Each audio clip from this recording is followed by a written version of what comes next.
This is the news, and you're on Breakthrough. I'm Eugene Perrier. And I'm Monica Cruz. And we are coming to you here today with a special edition of the news on Breakthrough addressing the coronavirus pandemic. Now, obviously, this is a pandemic and a crisis, quite frankly, of worldwide proportions. And here in the United States, there's quite a bit of consternation going on all across the population because the response coming from the government and big business authorities is so obviously lacking. And really the root of all of this, and I think one important thing for us to remember as we continue to view all the things happening with the crisis, is that basically there is a contradiction that exists between the public health needs of our society and the economic structure of our society.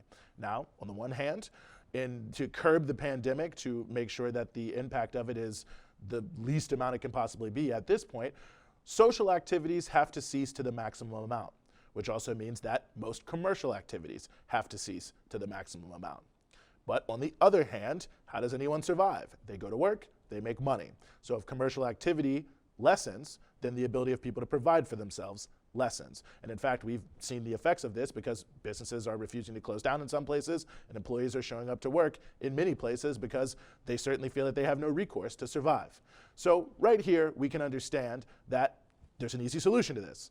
All that would really have to happen is the government could step in with whatever partners they wanted to bring along with them. You could step in with some basic points here. Just make sure that everything that people need is secured, that people know if they're sick, they can stay home, and that businesses know if they close, it's not forever. Ultimately, whether it's your mortgage, whether it's your taxes, whether it's your rent, whether it's your utilities, whatever it may be, access to food, the fact that you need access to medical care, that all of those things are going to be taken care of. If you don't go to work, you won't lose a paycheck, you won't get kicked out of your home, you won't have your lights turned off, and if you're sick, you can not only stay home from work, but that you can go to a doctor, you can get a test, and you can get treated for free so you don't have to worry about any of those things. That would very easily solve the contradiction that I laid out in the beginning here. And in fact, everyone knows this is the contradiction. This is not something that is just out there that I'm bringing to you because I'm some super genius. Almost every single person in the country is talking about this, talking about what happens, who takes care of my kids if the schools close. What happens if I'm not able to work and I don't have a paycheck, but I got to pay my car note and my mortgage next month? What happens if I know I'm sick and maybe it is okay if I stay home, but I don't have insurance? So should I even go try to get a test? And if I get a test and I'm positive and I can't pay for health care, what do I do then? I mean, these are all the basic questions that every single American is asking themselves right now. But despite the fact that everyone knows this, it's out on the table, it's a fear in the back of almost everyone's mind, certainly I would assume everyone who's watching this, the government is dragging its feet, and certainly so are private businesses. You've got the struggle that is existing in this country by Congress to pass any sort of bill that even addresses this. I mean, just take some of the examples here. You've got the House of Representatives passes a bill that allegedly addresses the issue of paid sick leave, but it actually exempts most of the employers that employ the majority of Americans. It exempts the vast majority of employers that employ the majority of Americans, which doesn't really make any sense if we need paid sick leave for all workers. That being said, we shouldn't let these companies off the hook. Why are these companies refusing, these multi-billion-dollar companies, refusing to allow people who are sick and potentially have the coronavirus to stay home without losing their wages? So on both sides, you can see the struggle here. I mean, you've got some of the issues coming out of the White House. They're pushing a payroll tax cut. A payroll tax cut certainly would be welcome for many, but it's one of the least effective ways to get money into the hands of individuals, certainly in a rapid way, but also in a way that actually will make a big difference in terms of their needs, what they have to pay every single month. So even there, you have something that favors businesses more than employees. So at every single turn, not only are major institutions dragging their feet, not doing what they're supposed to, but even many of the things they say they are doing are not, in fact, actually solving the problems they claim to be solving. So again, just to restate, very easy solution to all of these things here, and that is to guarantee that people will not be removed from their homes, that they won't have their utilities cut off, and that they'll be able to have access to health care that they can afford to make sure that we can curb this virus. It's not rocket science. Anyone could do it, but nevertheless, we're still in this situation. And that's really what our special show is going to be about here today. First and foremost, what is coronavirus? What's going on with this disease? And what do you need to do to stay safe? Secondarily, what are the things that the government and big business could be doing, and quite frankly, should be doing, that need to happen? What's going on around the world, and what's happening in the countries where they are dealing with these issues more effectively? And finally, even though I've just given this whole thing about how the government is acting totally ineffectively, we've seen many individuals, groups, and organizations step up on their own to help their friends, their neighbors, and their family. So we want to be able to show you some of those efforts of social solidarity that are taking place here at this time. But before we get into all of these different issues in our special show, I want to turn to Monica for some headlines. The economic mayhem resulting from the coronavirus outbreak continues to steamroll the stock market. Trading on the New York Stock Exchange was halted for 15 minutes, the third time a forced break was triggered in the past week. The Dow Jones dropped nearly 3,000 points, the worst point drop in history. The VIX, a gauge of stock market volatility, spiked 43%, taking out the previous record set back in 2008 during the Great Recession. It is clear that the $1.5 trillion bailout, a gift to Wall Street by the Federal Reserve, hasn't done anything to save the market from these record lows. More than a momentary downturn, many are anticipating a long-term recession that will extend well beyond the coronavirus pandemic. 2 American aircraft carriers are sailing in the Middle East for the first time since 2012. Part of the U.S. government's continued effort to surround Iran and Iraq with U.S. armed forces. The ships are joining a large new Marine force posted in the Persian Gulf. The Iraqi parliament voted months ago for U.S. troops to leave, and there have been mass protests to that effect, but the U.S. has refused to do so. Now there has been an attack on U.S. troops in Iraq over the weekend, which killed 2 American troops and a British service member. The Pentagon is blaming Hezbollah, an independent militia in Iraq, and of course continues to accuse the Iranian government of funding this group. Even as all these countries face a common enemy in coronavirus, the U.S. deployment of these aircraft carriers shows that the threat of war still looms. Chelsea Manning has been released after 10 months in prison, the latest chapter in years of persecution connected to her whistleblowing that revealed U.S. war crimes and cover-ups. Manning was incarcerated for refusing to participate in a secret grand jury designed to criminalize media organizations like WikiLeaks. The judge tried to coerce her into testifying by imposing a fine for every day she refused. And although she's released, she's still facing a $250,000 fine. Now, with so much talk on social distancing, we'll turn to a story on social solidarity. We'll hear about organizations and people around the country going the extra mile to care for their communities when the government won't. Turn on the TV at any given hour, and they'll have you believing that coronavirus has plunged the world into a nightmare, an all-out every person for themselves scenario, where the only way to protect yourself is to hoard canned food and toilet paper. And whatever bad behavior might be out there, it's important that we know about the other reality we're seeing during this pandemic, which is the inspiring degree to which people are coming together and supporting each other. People are trying to provide for and help each other as the government is clearly failing to do this. Almost right away, spontaneously, people around the country and around the world sprung into action to provide for those most vulnerable, whether they were elderly, sick, or just having trouble getting around. Notices appeared by people's doors asking about their needs and offering the services to fill them. Some folks even made surveys asking their neighbors if they needed help with groceries or filing for unemployment. Others turned to social media to offer assistance with childcare to parents who are still being forced to work. Countless fundraisers have gone up to get things to people free of charge, understanding the extremely tight finances of so many working and poor people who are just trying to get through this crisis. Hundreds of petitions have circulated on social media to demand paid sick leave for temporary workers who are otherwise being sent home empty-handed. Breakthrough News was able to talk to organizers in Philadelphia about ongoing efforts there. We've collected a lot of names and built relationships with people through the course of our struggle against gentrification and unfair development in the neighborhood.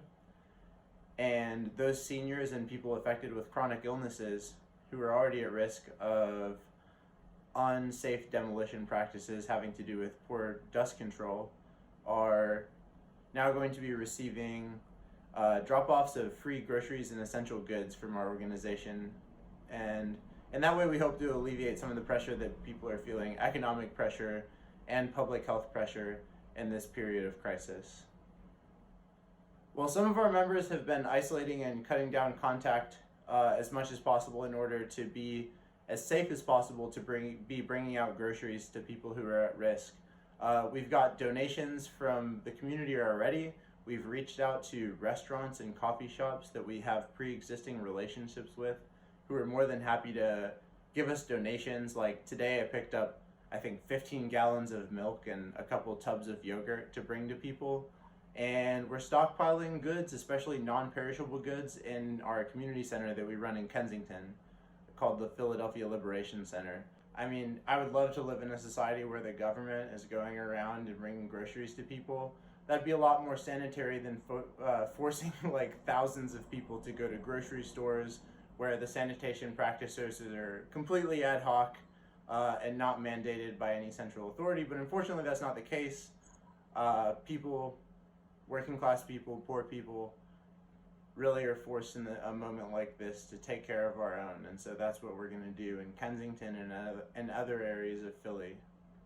Campaigns have begun to join with segments of the population whose needs and voices are often shut out, in particularly those experiencing homelessness and those who are incarcerated.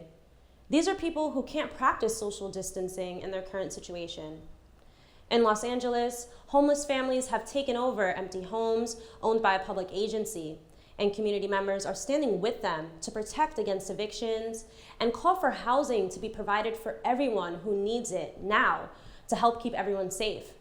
Breakthrough News takes you to the scene. So for myself, I was living in Los Angeles 3 years ago in Boyle Heights, and I was paying $1,200 a month. I left the country and I came back 2 years later to find out that the rent had increased tremendously and I was unable to afford the rent. So then my daughters and I ended up staying with my mom for a bit in a crowded room, and then we ended up couch surfing and sleeping in different friends and family homes. I have a 10-year-old daughter and an 8-year-old daughter, and we have been doing this for a year and a half. So when I found out about Moms for Housing in Oakland, I was really inspired by them, and I started asking friends, can we do this in LA? I want to do something like this in LA, not only for myself, but for other families. These were moms that were brave enough to break the law in some ways to provide safety for their children, and they were like my inspiration. To me, solidarity looks like it has many forms. We understand the pandemic and some of the precautions we need to take, so we ask elders to please not come and support in other ways because they are the most vulnerable.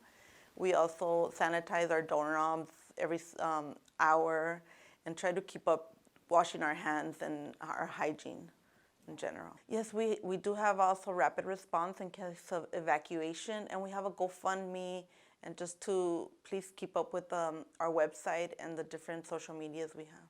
I want to let people know that we can't wait for government to do things for us. There's families waiting in shelters for 3 years to be housed while the state is hoarding these houses. To me, that's immoral and unacceptable, and that's why I'm calling for community. If the government's taking too long to meet the needs of the people, then the people need to form community and take matters into their own hands, because this is justice. They're the ones that are committing a crime by hoarding these houses where there's so many people on the streets.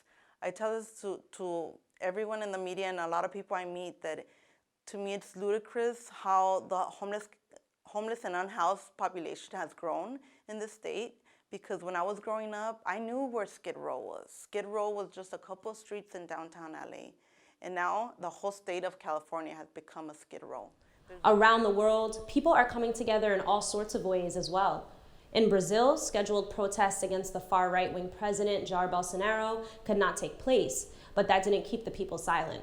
Huge numbers of Brazilians took to their windows and banged pots and pans to show their opposition, not only to Bolsonaro's policies, but his reckless behavior in the face of the virus itself. Take a look.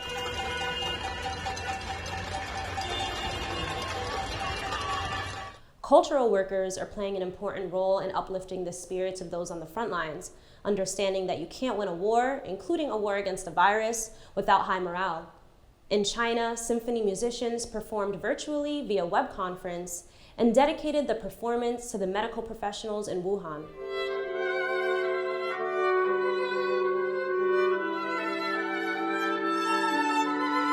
In Italy, which has received 35 tons of Chinese medical supplies and doctors, people played the Chinese national anthem, as well as their own anthem, out of their apartment windows while under quarantine, shouting, "Thanks, China." Grazie, China! Grazie! Italy is becoming particularly well known for quarantine videos involving music.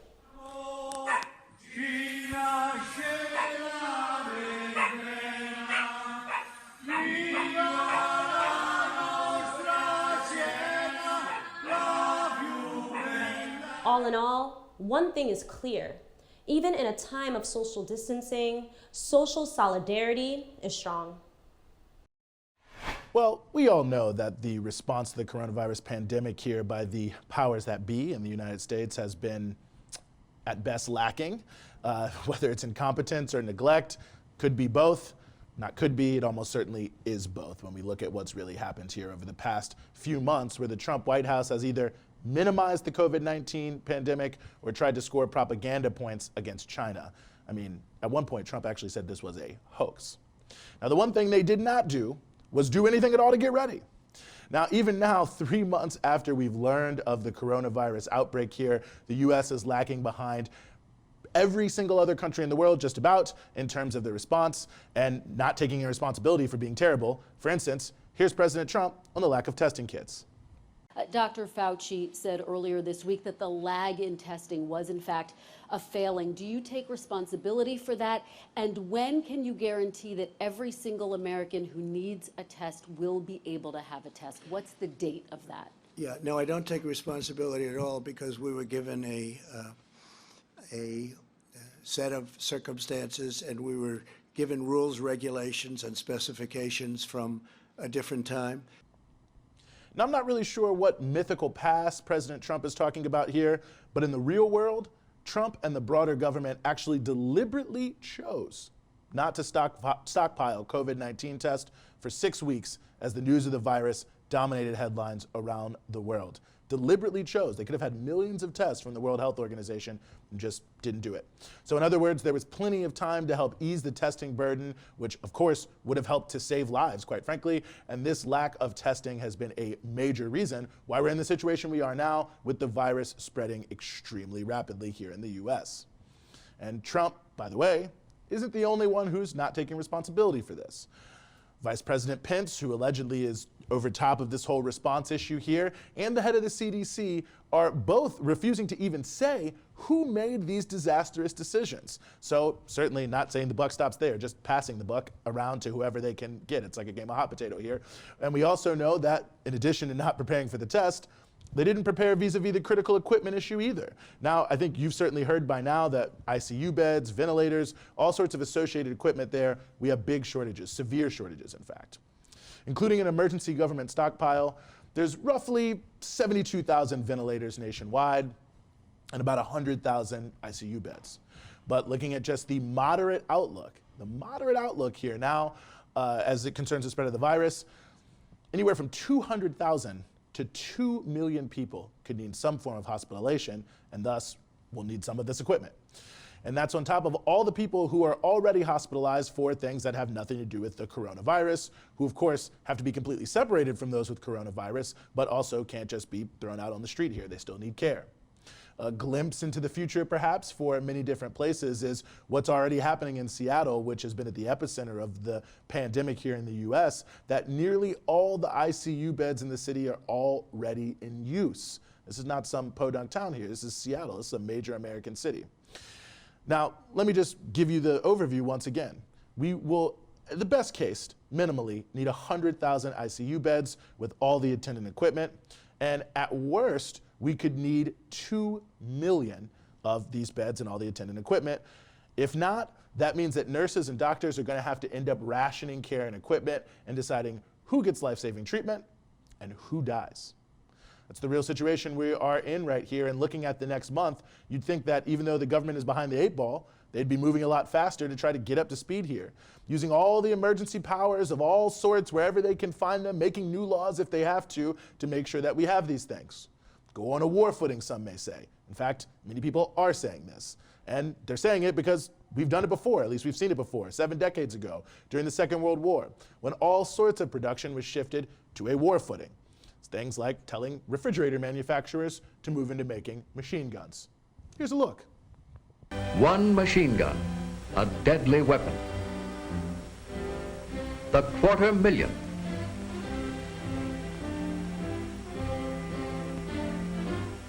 It may not seem strange that a factory should produce 250,000 machine guns. And the quantity production of 2 different types of propellers in one factory may not seem unusual. In addition to quantity production of hydraulic aircraft controls and many other kinds of war products. That is what factories are for, to produce things.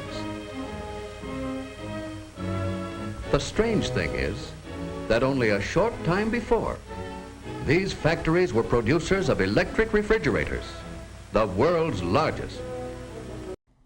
Now, of course, in this crisis, we don't need machine guns, we need ventilators, we need ICU beds, we need medical staff, we need other equipment, but the principle remains the same. We have shortages of things we absolutely need to keep people from dying. We have the ability to make them. We just have to go ahead and push it forward. And in fact, this authority is on the table. It's called the Defense Production Act. The government actually has the ability to do many, many things, but certainly the things we've already been mentioned, if it's related to the national defense. The government actually has the ability to suspend any contract in any factory and direct it to produce the necessary goods. They also can make grants directly to those businesses and guarantee any loan to make sure that all of this production is possible. Now, just to underscore this, the act, and I'm going to quote here a little bit from it, gives the president the power to allocate materials, services, and facilities as they deem necessary or appropriate to promote the national defense. And just in case you're wondering here, national defense includes, according to the definitions in the act itself, emergency preparedness activities conducted pursuant to Title VI of the Robert T. Stafford Disaster Relief and Emergency Assistance Act. And that, of course, may sound familiar to you because it is the Stafford Act, which was the authority that the Trump administration used when it declared a national emergency in relationship to the coronavirus pandemic. So, you understand this correctly. We could be going out of our way to produce masks, test kits, ICU beds, and all sorts of equipment, ventilators, whatever else we need, basically, we could be moving quickly to produce it and saving people's lives because of that. But instead, we've got this. And it's not just Trump who needs to take responsibility. It's the big manufacturers who are dragging their feet. I mean, I haven't seen any of these companies that could or are making these things. General Motors isn't falling all over itself to say, how do we retool to employ people to make ventilators? It's the health insurance companies and the pharmaceutical companies that are still not guaranteeing free treatment and free medicine, which obviously is going to be a major reason why people don't seek care, the fear of the high cost. It's the whole healthcare system that leaves 87 million people uninsured and underinsured, and which has systematically cut back on public hospitals and infrastructure for decades to ensure their own profitability. It's also the US Congress that has a bill, and we mentioned this earlier in the show, but just to reiterate here, this is unbelievable, a bill that supposedly rectifies the issues around guaranteed paid sick leave, but in fact leaves 80% of workers without guaranteed paid sick leave on the grounds that, and I'm quoting Nancy Pelosi here, big corporations should already be providing it. Although the fact of the matter is they are not providing it, and certainly they should be named and shamed for something that's so cruel and detrimental to public health. But the fact that Nancy Pelosi and the Democrats would just say, well, they're not doing it, so we won't do anything, is criminal in and of itself. So no doubt the people of this country are going to have some reckoning with their politicians over the years to come. We, as a society, will be reckoning with the realities of this for-profit system that left us so unprepared for years to come. But for now, for today, we have to have action, and we have to have it now. Who would have thought in 2020 that household staples like toilet paper and hand sanitizer would become the most sought-after products, being sold at outrageous prices like $50 a pop on Amazon? Well, everywhere you go, people are stocking up on cleaning products, canned goods, and other emergency supplies as cases of the coronavirus continue to spread. With public school closures, the cancellations of countless events and public gatherings, and mass quarantines lasting weeks, our elected officials are saying things like this. Well, this was unexpected, and we're prepared, and we're doing a great job with it, and it will go away. Just stay calm. It will go away. Be calm. It's really working out, and a lot of good things are going to happen. And ready to take a vacation in the middle of a deadly pandemic. Now, everyone is focused on individual hoarding, but it isn't much of a surprise that Americans feel unprepared and ill-informed on this crisis, that they have no trust that anyone is going to help them, and are resorting to extreme measures of self-reliance to ensure the safety and health of themselves and their loved ones. So, is this just the way things have to be, or is there an alternative to the chaos of this market-based, do-for-yourself approach in the time of an incredibly deadly pandemic? Well, let's take a look at China. With a population of over 1.4 billion people and zero time to prepare for the coronavirus, how has China managed to largely keep store shelves full throughout the crisis? Now, I want to say that all of the information that follows comes from a reporter in China with the Wall Street Journal, not exactly a friend of the Chinese government. Well, first off, China implemented nationwide measures against hoarding and price gouging.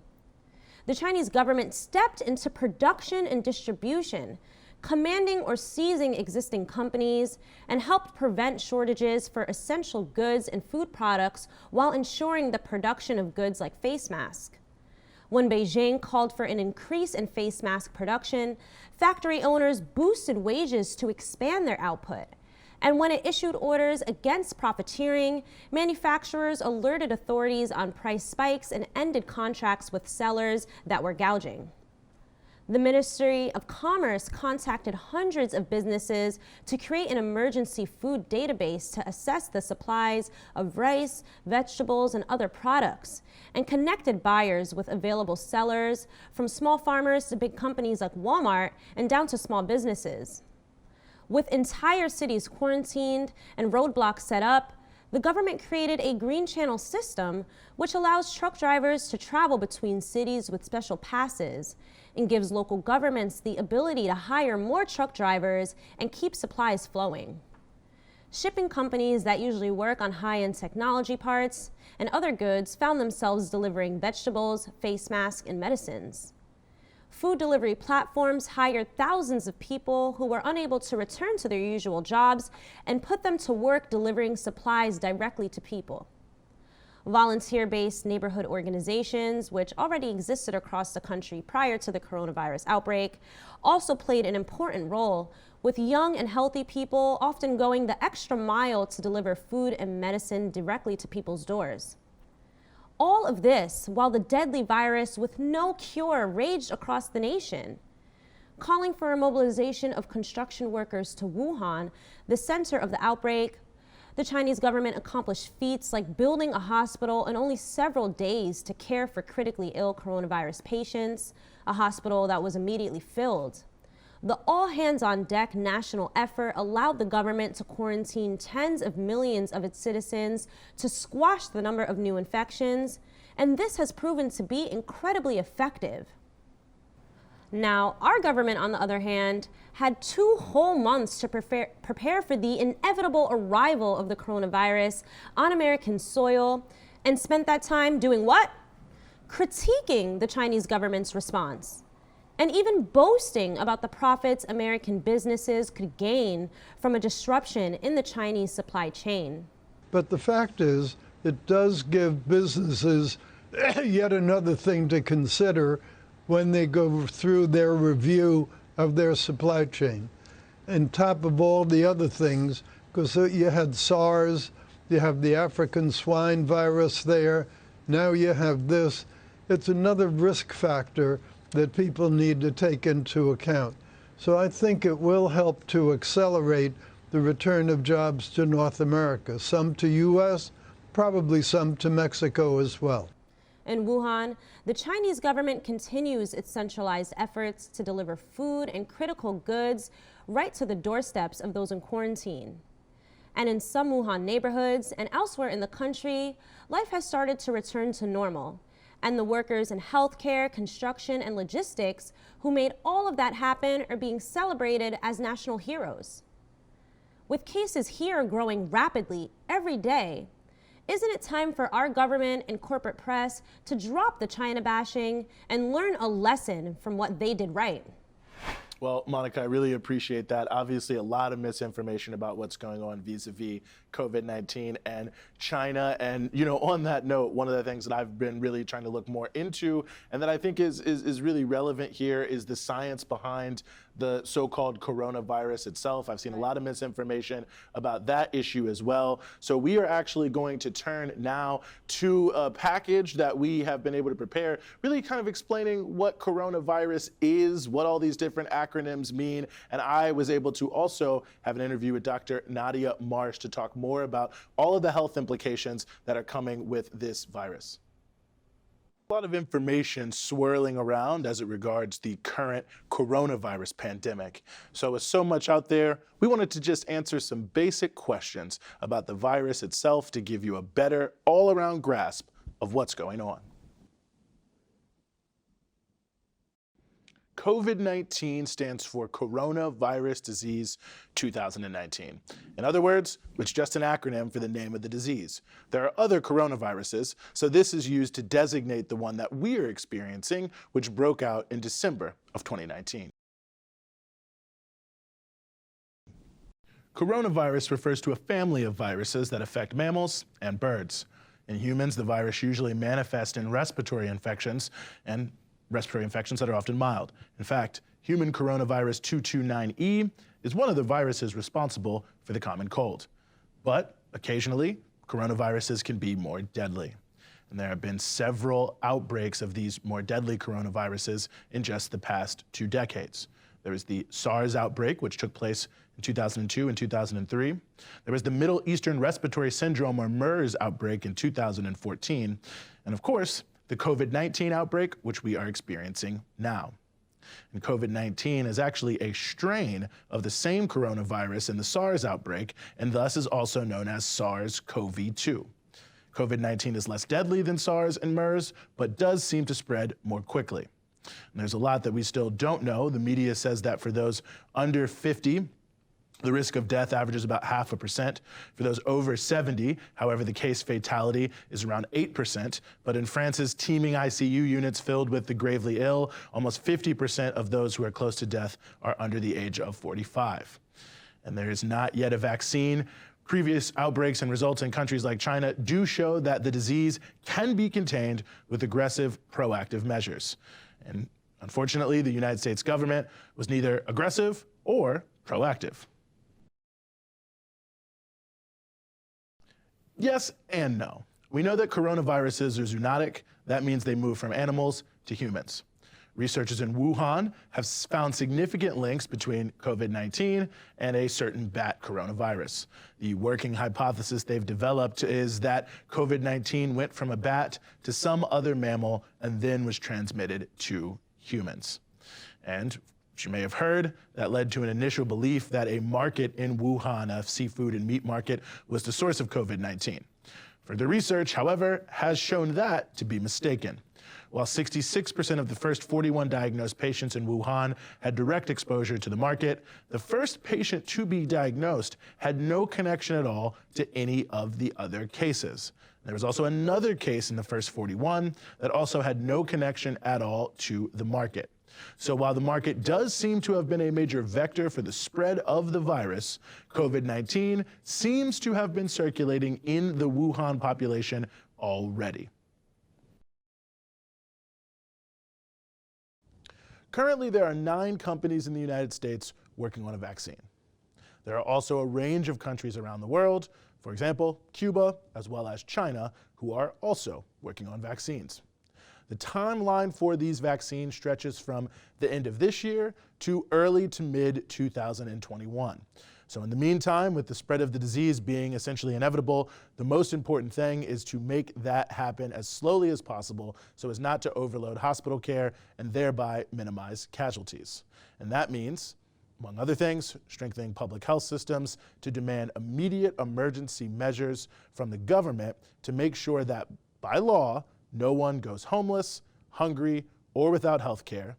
And it also means to carry out best practices to prevent the spread of the virus as much as possible. And for more on this issue of what exactly coronavirus is, what's going on with it, what you should be doing, and all the different health implications, I was able to talk to Dr. Nadia Marsh.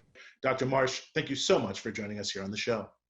Thank you for inviting me. Well, the pleasure is all ours. And my very first question, I think what a lot of people are really wondering right now is this that serious? Because the things we're being asked to do, I think, go, quite frankly, against a lot of human nature. We're social beings. I think a lot of people, when faced with such strenuous restrictions, think, well, is this that serious? Do I need to do this? So that's my first question for you is how serious is this?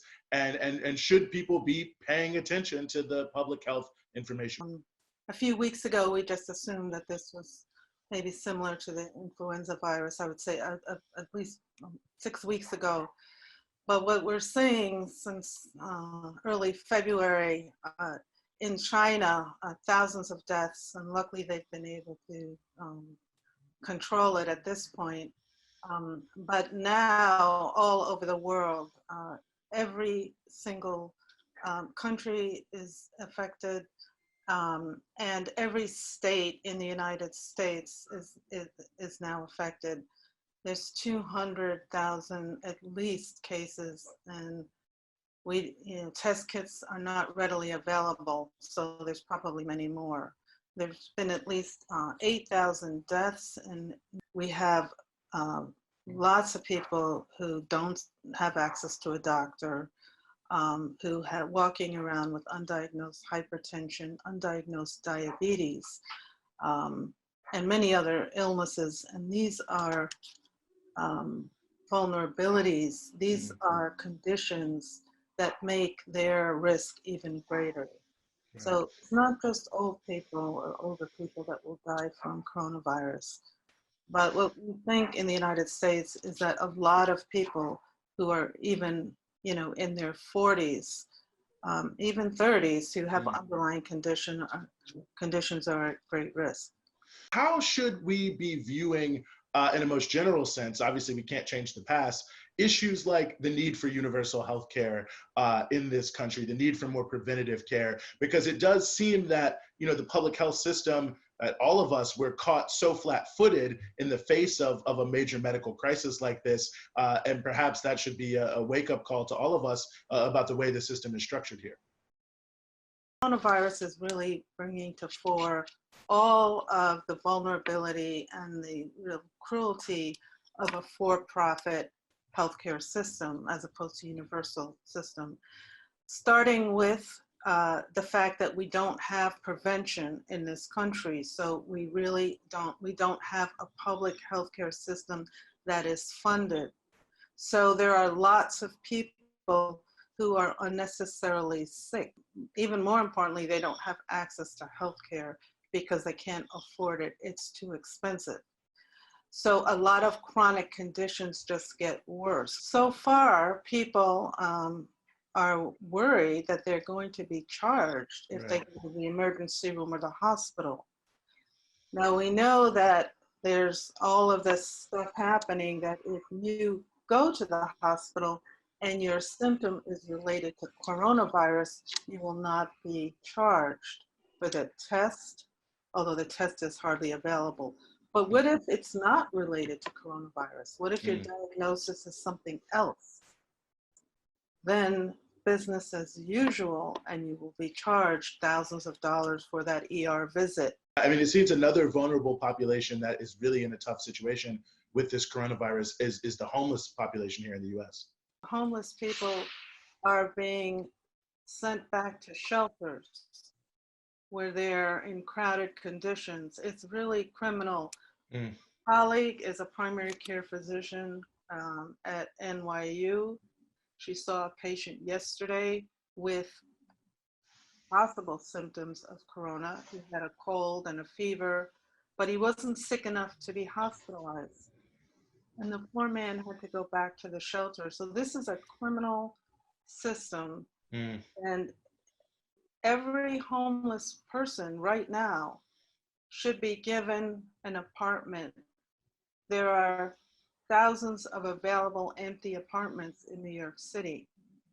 And for public health, every single person should be housed right now. Dr. Nadia Marsh, as always, thank you so much for joining us here on the show. Really appreciate you having you on Breakthrough News. Obviously, this will be an ongoing crisis. We'll continue to cover it. So hopefully we'll have the pleasure of talking to you again. A stranded British cruise ship carrying 5 passengers who tested positive for the coronavirus has been allowed to dock in Cuba. The MS Braemar was stranded at sea for 2 days with almost 700 passengers and 381 crew members on board. After being turned away by several countries in the region, the British government asked that Cuba allow the ship to dock there. As of now, 4 passengers and 1 crew member tested positive, while 40 passengers experiencing flu-like symptoms are in quarantine. In a statement, the government of Cuba emphasized the urgency of the situation, as well as the country's socialist principles, and vowed to airlift those treated back to their respective home countries. Though it's been underreported here in the Western press, this situation is just one example of the many ways the small island nation is playing a critical role in the global fight against the coronavirus, or COVID-19. Doctors in China have been using an antiviral medicine developed in Cuba to treat those infected with the coronavirus since the very start of the outbreak.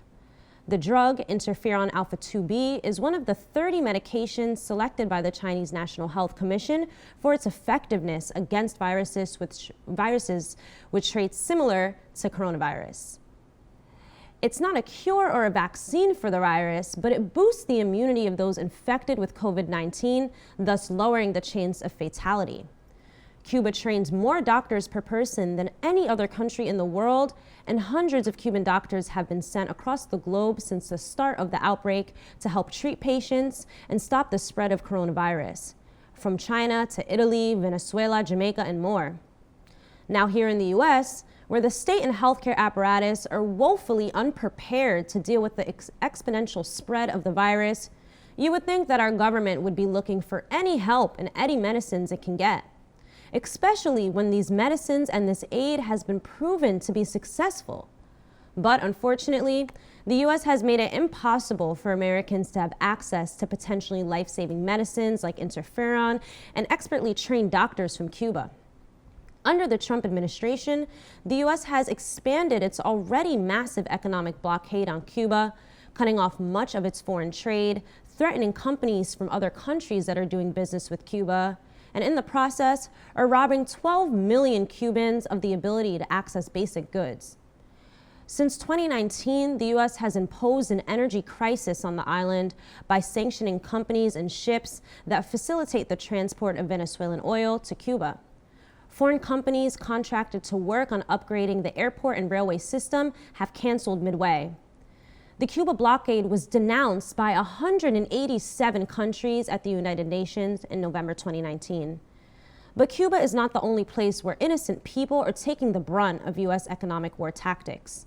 Iran continues to see its coronavirus deaths jump day by day and have been unable to purchase vital medical supplies thanks to U.S. sanctions.